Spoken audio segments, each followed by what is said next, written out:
You can also write drip campaigns. Let's say that you want to have a drip campaign that if someone contacts your company, you like to send 4 messages, one after the other in a day interval. So today the lead will receive 1 message.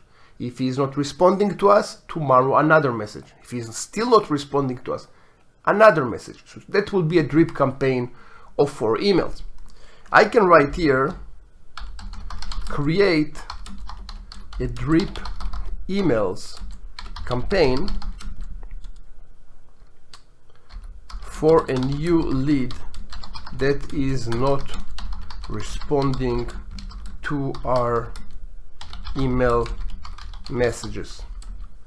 I will need 4 emails created, and you click on run. It's doing its magic, and it will provide you 4 email templates.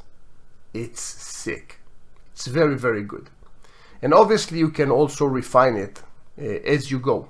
So you see you have email number 1 with the subject, everything, number 2, number 3, number 4. Beautiful. Okay, so this is very powerful. Like to hear more about Zoho CRM and ChatGPT extension? Click here for the full episode.